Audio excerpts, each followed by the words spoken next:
Hi friends, welcome to MMSK vlog. இன்னைக்கு நம்ம சேனலில் என்ன பார்க்க போகிறோம் அப்படின்னா, ஒரு அட்டகாசமான வீட்டில் இருக்கக்கூடிய வெஜிடபிள்ஸை வச்சு நம்ம குழம்பு வைக்க போகிறோம். அதுக்கு என்னென்ன எடுத்திருக்கோம் அப்படின்னா, கத்திரிக்காய், முருங்கைக்காய் எல்லாம் வச்சு நம்ம ஒரு வெஜிடபிள் குழம்பு தான்.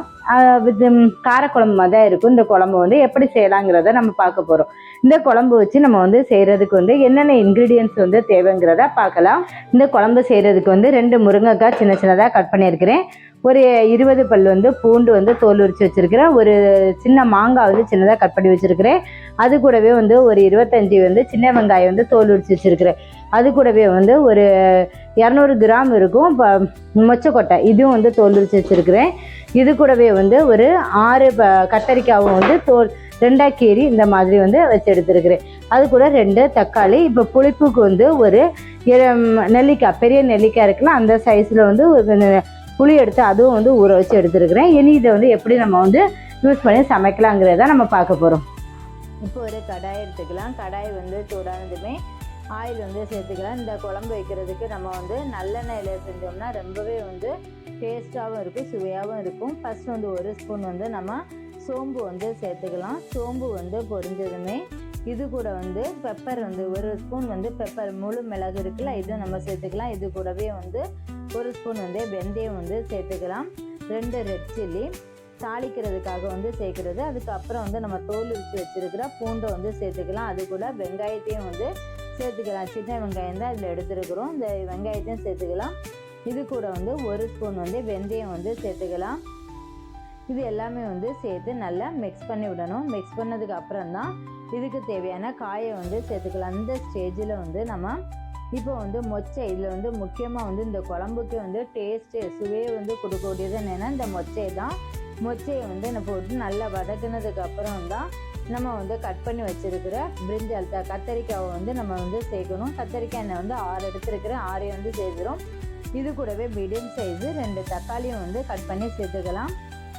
இது எல்லாமே சேர்த்து நல்லா மிக்ஸ் பண்ணணும். இது கொஞ்சம் நல்லா வதங்கினதுக்கு அப்புறம் தான் இது கூடவே முருங்கைக்காயை நம்ம சேர்த்துக்கலாம். இதில் என்னென்னா சின்ன வெங்காயம், முருங்கைக்காய், கத்தரிக்காய், தக்காளி இதெல்லாம் சேர்க்கும்போது டேஸ்ட்டு ரொம்பவே நல்லாயிருக்கும். இப்போ இதெல்லாம் சேர்த்து நல்லா மிக்ஸ் பண்ணி விட்டுட்டு இது ஆயிலே தான் வேகணும் ஃபஸ்ட்டு. அதுக்கப்புறம் மசாலா போட்டதுக்கப்புறம் தான் நம்ம தண்ணி இதில் ஆட் பண்ணணும். இந்த ஆயிலே நல்லா வேகும்போதே அந்த காயினுடைய டேஸ்ட் ரொம்பவே நல்லாயிருக்கும். இது கூட கொஞ்சம் சீக்கிரமாக வேகிறதுக்காக 1 ஸ்பூன் மஞ்சள் தூள் சேர்த்துருக்கோம். மஞ்சள் தூள் சேர்க்கும் போதே 1 ஸ்பூன் உப்பும் நம்ம சேர்த்தோம் அப்படின்னா சீக்கிரமாக அந்த காய் வதங்கி வந்துடும். இனி இதுக்கு தேவையான மசாலாவை நம்ம சேர்த்துடலாம். காய் எல்லாமே வேறு ஸ்டேஜ் வந்தாச்சு. இனி இதுக்கு மசாலா பார்த்தோம்னா 1 ஸ்பூன் மிளகாத்தூள் சேர்த்துக்கலாம். அதே மாதிரி 1 ஸ்பூன் தனியாத்தூளும் நம்ம சேர்த்துக்கலாம். இப்போ இதில் மசாலான்னு பார்த்தோம்னா 3 மசாலா தான். 1 ஸ்பூன் மஞ்சள் தூள், 1 ஸ்பூன் மிளகாத்தூள், 1 ஸ்பூன் தனியாத்தூள், இந்த 3மே சேர்த்து நல்லா மிக்ஸ் பண்ணி விடலாம். மிக்ஸ் பண்ணி விட்டுட்டு இப்போ இந்த மசாலாவினுடைய பச்சை வாசனை போகிறதுக்காக 1 கப்பு தண்ணி விட்டு நல்லா கொதிக்க விடணும். இந்த மசாலா கொதிக்க விட்டதுக்கு அப்புறம் தான் நம்ம புளி கரைசலை இது கூட நம்ம சேர்க்கணும். குழம்பு நல்லா கொதிக்கட்டும். இந்த ஸ்டேஜில் நம்ம புளி ஊற வச்சுருந்தோம்ல, இந்த புளியை கரைச்சி இது கூட நம்ம சேர்த்துக்கலாம்.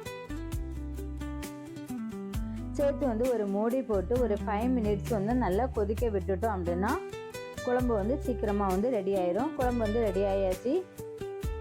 இந்த ஸ்டேஜில் நம்ம இது கூட மாங்காய் சேர்க்கணும். மாங்காய் எப்போவுமே நம்ம கடைசியில் தான் சேர்க்கணும். ஃபஸ்ட்டே சேர்த்துட்டோம் அப்படின்னா ஒரு சில மாங்காய் குழஞ்சிரும். குழையும் போது உள்ளாடி அந்த மாங்காயோடைய டேஸ்ட்டு ரொம்ப டிஃப்ரெண்ட்டாக இருக்கும். அதனால் கடைசியில் சேர்க்கும்போது மாங்காய் கட்டித்தன்மையில் இருக்கும். அப்போது டேஸ்ட்டும் நமக்கு நல்லா இருக்கும்.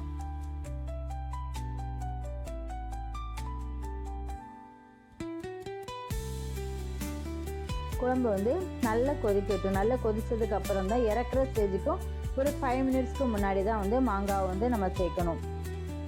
இந்த ஸ்டேஜில் கட் பண்ணி வச்சுருக்கிற மாங்காவை சேர்த்துக்கலாம். மாங்காவை சேர்த்து ஒரு 5 மினிட்ஸ் வந்து நல்லா வந்து கொதிக்க விட்டுட்டு நம்ம வந்து ஸ்டவ்வை வந்து ஆஃப் பண்ணிடலாம். கடைசியாக வந்து நம்ம வாசனைக்கு வந்து கருவேப்பிலையை வந்து தூவிக்கலாம்.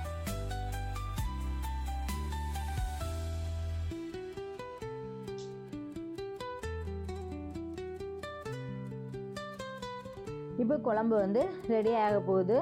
இனி இதில் வந்து கடைசியாக வந்து கருவேப்பிலையை தூவி வந்து நம்ம ஸ்டவ்வை வந்து ஆஃப் பண்ணிக்கலாம். இப்போ வந்து ஒரு டேஸ்டான சுவையான ஒரு காரக்குழம்புலையும் சொல்லலாம், இல்லை அப்படின்னா அதிரடி சமையலும் சொல்லலாம். வீட்டில் இருக்கிற காய்கறியை வச்சு நம்ம வந்து என்ன காய்கறி இருக்கோ அந்த காய்கறியை வச்சு இந்த மாதிரி ஒரு குழம்பு செஞ்சோம் அப்படின்னா ரொம்ப டேஸ்ட்டாக இருக்குது. இது வந்து சாதத்துக்கு வந்து பிசைஞ்சு சாப்பிடும்போது இதுக்கு சைடிஷாக வந்து ஒரு அப்பளம் மட்டுமே இருந்தால் போதும். இதை வச்சு நம்ம வந்து ஒரு பிளேட் நிறைய சாப்பாடு வந்து சாப்பிடலாம். அந்த அளவுக்கு வந்து டேஸ்ட்டாக இருக்கும். இதே மாதிரி உங்கள் வீட்லேயும் வந்து நீங்கள் வந்து செஞ்சு பாருங்கள். இந்த வீடியோ உங்களுக்கு பிடிச்சிருக்குன்னு நினைக்கிறேன். பிடிச்சிருந்தனா லைக் பண்ணுங்கள், ஷேர் பண்ணுங்கள், சப்ஸ்கிரைப் பண்ணுங்கள், பக்கத்தில் இருக்க பெல் ஐக்கானை கிளிக் பண்ணுங்கள். நம்ம மறக்காமல் இன்னொரு நல்ல வீடியோவில் மீட் பண்ணலாம். தேங்க்ஸ் ஃபார் வாட்சிங். பாய்.